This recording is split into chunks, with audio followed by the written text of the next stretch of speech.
This is Mike Schultz. Hello. Mike Schultz works with the Village Building Convergence and City Repair. And I've known Mike for a number of years now. We used to work together way back when, working for the Fund for the Public Interest and the Public Interest Research Groups. We're unionizing their office right now. It's awesome. So Mike, why are you out here?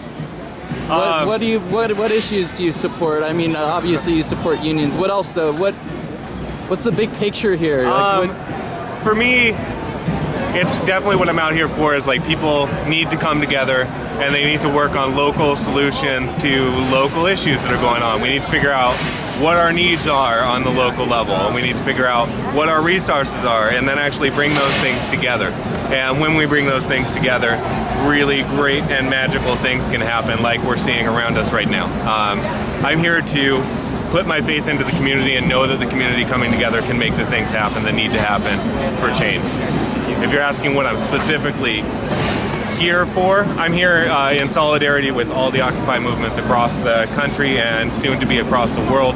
I think that it's time for us to recognize that the 1% have had too much control, too much power for too long, and that it's time for that to end. I mean, I'm not out to like take the heads off of the 1%, you know? Like, I'm not out to extinguish their lines forever, but what I would like to see is a little bit of fucking common courtesy to the rest of the people across the world that suffer because of their greed. And I think it's important for them to recognize that they do not own us as a people at all. And when we come together and we show our power together, there is no way that they will ever beat us.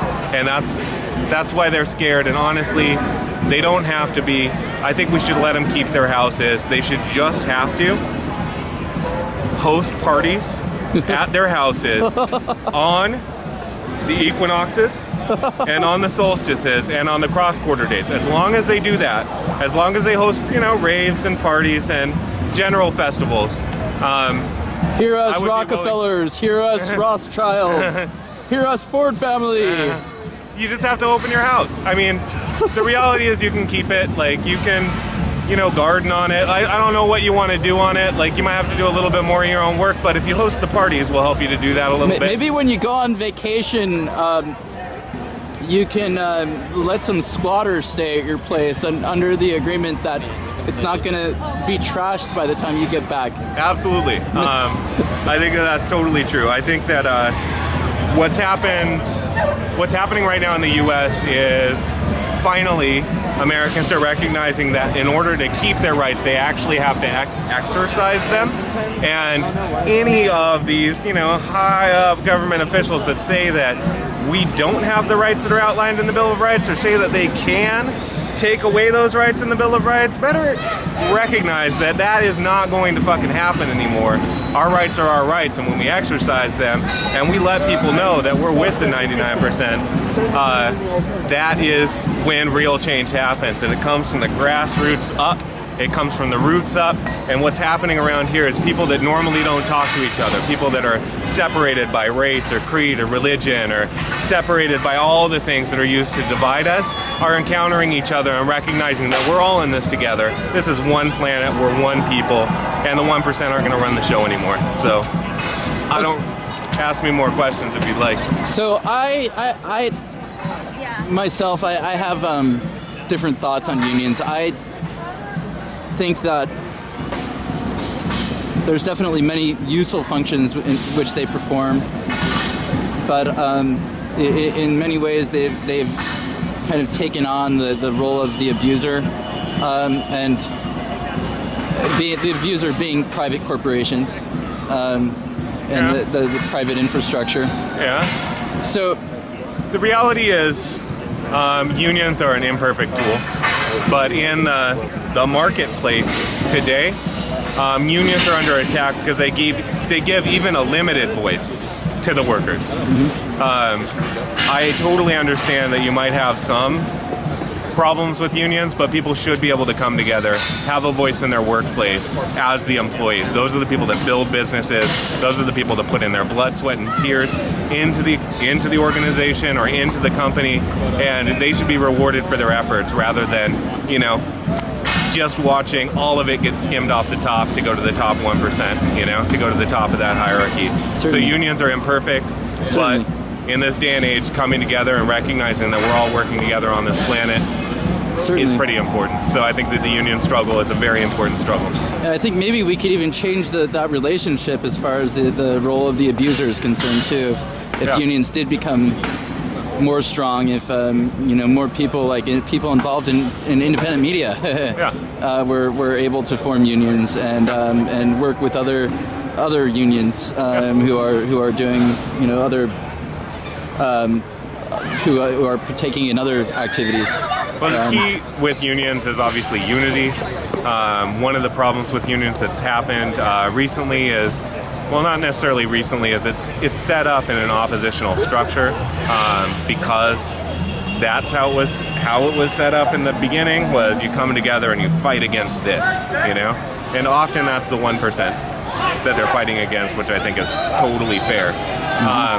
But I will not dog unions at all, ever in my life, because unions are what kept my dad alive. They're the ones that fought when his HMO was willing to just let him die from hepatitis non-A, non-B, as they called it at the time. And they actually stood up to that HMO, made sure that he got a liver transplant, and actually went to bat for him, so I'll never down him. Well, that's good. But what I will say... And I've never met your dad before, but I love your father. He's a good man. He's going to be down here. If it wasn't for him, you wouldn't be here. And I love you.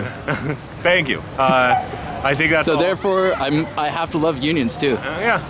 Well, you know, warts and all, you got to recognize that everything has its negatives, everything has its positives. Like, you don't shy away from the negatives. You see what they are, and you fucking connect to them, and you use that as the ground to reform it and to make it better and to build up something new. You don't look away from the bad. So could you don't look away from the good.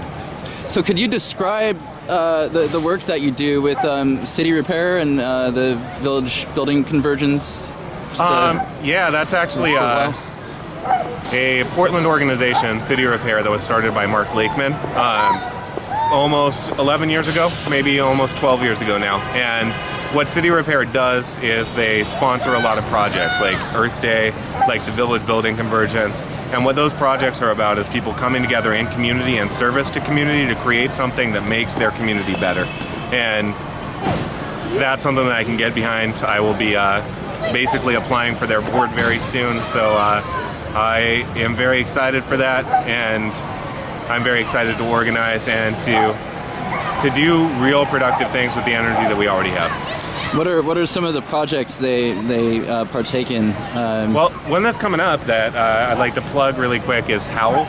Howl is like the yearly fundraiser for City Repair, and the more people that come to Howl, the more people that support that, the stronger City Repair is. And plus, it's like one of the best parties that happens on Halloween or near that weekend in Portland. So yeah. Well, what goes on there? It sounds kind of there is dancing, and there is electronic music, and there is costumes like you wouldn't believe. Like, people all year, they're building up their costume for Howl. I've never been that dedicated, but you know.